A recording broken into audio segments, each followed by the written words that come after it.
Hey everyone. So I'm a bit later on the Behemoth K fight. I do have two teams.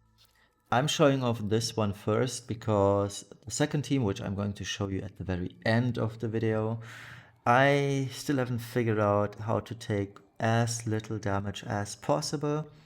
I know it is possible to take roughly um, 24 damage, exactly 24 damage over the course of 4 turns.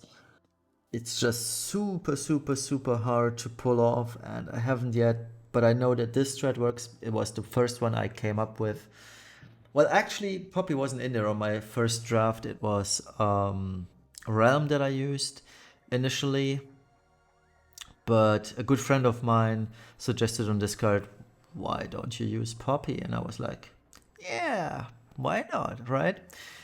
So, and I'll show you the reason why in just a second. So Beatrix, our magical cover tank, she's going to take the hit here. She has Eriny's ring for chaining in her base form. We're going to chain with her. Fandega, that is. Pretty much just a chaining bot for the chaining part of Dark Visions. But her main gear is that one. Full status immunity, although I don't think status immunity really matters that much because we're not taking damage from Bioga and all that stuff regardless. So I might take Moonshade Earring out of the equation anyway. But yeah, everyone on the team is passive provoke, full evasion. That is the important part. So if you cannot make 6 units full evasion, this strat is not for you, and you probably won't be even close to capping. I mean, you could use Ling. You're going for a turn 2 clear, but that's like losing a full DPS slot. But yeah, you need full evasion on everyone. So yeah, if you're trying to pull this off too. So this is the gear. And Phase's vision card. Now Poppy. Poppy has a very special role. Here it is. Here's the gearing first and foremost. There we go. Rather normal, I would say. She has a lot of HP because she has fixed damage on her skills. And the reason why I'm bringing her over Realm, for example, is I can keep going, which is a 90% general mitigation damage reduction skill, which is amazing for this fight because we are guaranteed to take that one hit, the horn hit. I forgot this name of it. So that is a guaranteed hit. You cannot avoid this. Mirage does not work. Nephesite doesn't work, sadly. So you have to take the hit, unless you want to go and clear out the fight on turn 1, which you probably won't damage cap. I mean, there's always the possibility that someone does, but I don't see it happening, honestly. Also, another cool thing is no negative Nancy's is a 30 LB crystal fill, which is rather nice. That is necessary for Terra. Next up is Aerith. Sad thing is, I ran out of materia to give her full evasion, so she has to use Hyperion, that is Cypher's STMR. I'd love to use her own or any other magic STMR on her. She would probably deal more damage, but oh well. So she is full evasion. This is the gear. These are the abilities. And she's using her own vision card because mine is EX plus 3, but don't sweat it. Her damage is negligible. Next up, Louise. Base form, just passive or full evasion. Nothing really else matters here. Her own vision card. And the Brave Shift. The fire stuff, the usual, right? Because we're on a fire team. Rather decent gear. And yeah. Not much else to say. She has 300 Beast, 300 Demon.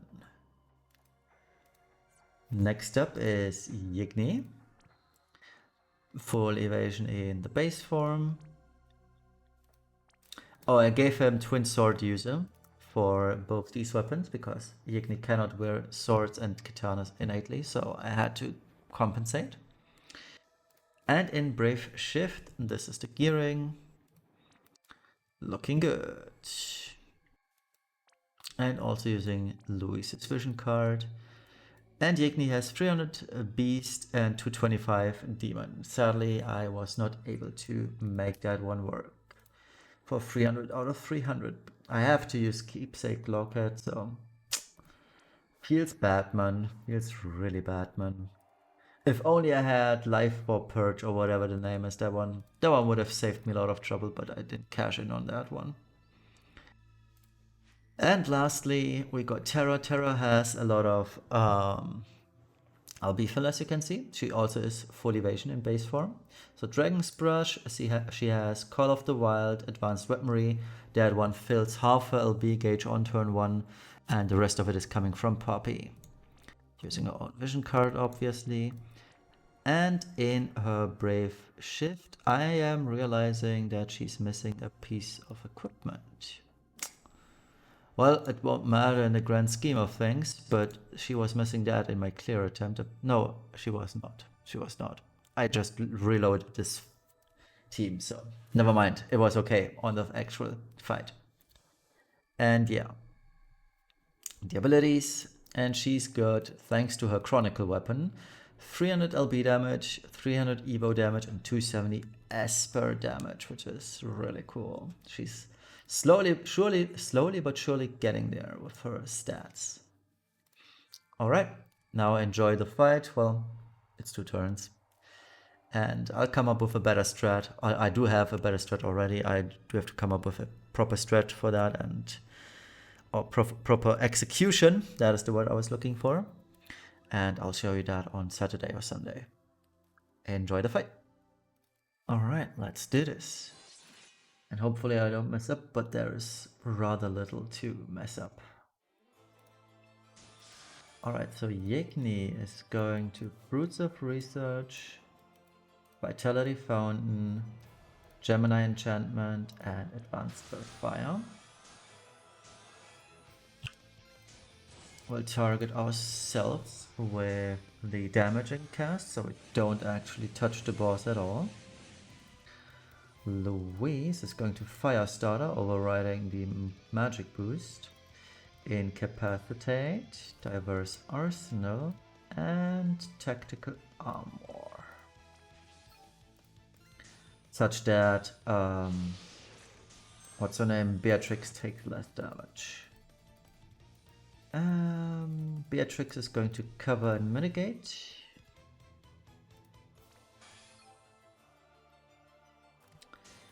Terra is not going to do anything. We'll have Best Girl, Heir of Ardent, Defender, and Wish to Save the Planet, which is her Rod in Peril. And Poppy is going to no negative Nancy's I Can Keep Going, which is a 90% damage taken or general mitigation, which is rather cool. That's the reason why she's on the team, like I mentioned. And I feel inspired.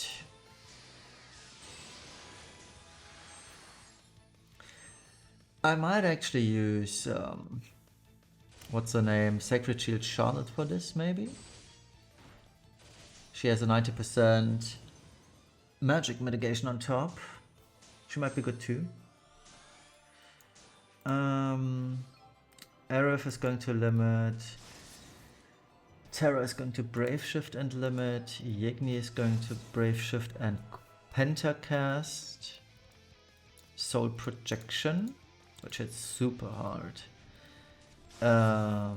Louise is going to Brave Shift and Disarming 3 times and Neutralizing. Poppy is going to triple cast Paint Rush. And Beatrix is going to chip in with quad cast Fandega. She basically functions as a chain bot in this. Okay, so let's hope the chain doesn't break. Let's go. It didn't break on a test run, so fingers crossed.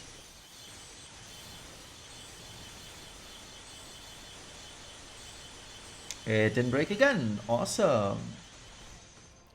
So whatever score it is, I'll leave it. I'll book this one right in, 7.7. I've seen 8.1, so it's fine, whatever. So let's see who did the worst damage. I'm expecting Yigni to have carried this. So, oh Yigni, you are a badster. What happened? Yigni should have been at... Did I miscalculate him? I calculated Yigni at 4 to 5 billion damage. Did I miss something?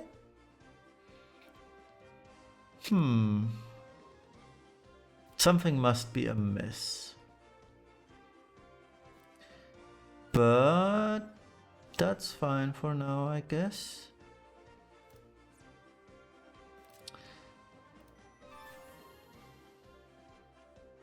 So yeah, I can improve on these two. I will definitely get the damage score cap. Eventually, the only issue is going to be the damage received. You cannot do this without taking damage, probably, unless you kill on turn 1 and miraculously cap the fight, which I don't think is feasible at all. But yeah. Cool boy. I'm disappointed of Yigni, honestly. By the way, the second team I have in mind, let me just quickly save this one. So team number 2 that I had in mind is this one. So a different strat, entirely different strat even.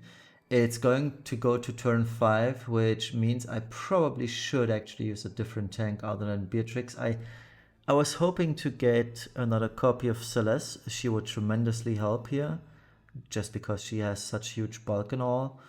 But mine is only EX1, so that doesn't really do much, especially when gearing her for full passive provoke too. But yeah, I will explore this team on the weekend most likely, so expect a video on Saturday, Sunday most likely for that.